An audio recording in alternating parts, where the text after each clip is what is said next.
சந்திரனை சொந்தம் கொண்ட சுந்தரியே சாமி கிட்ட சொல்லி வச்சு சேர்ந்தது இந்த செல்ல கிளியே. இந்த பூமியுள்ள காலம் மட்டும் வாழும் இந்த அன்பு கதையே.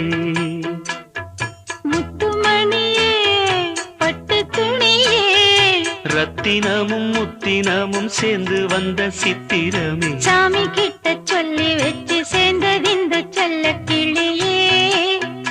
இந்த பூமியுள்ள காலம் மட்டும் வாழும் இந்த அன்பு கதையே.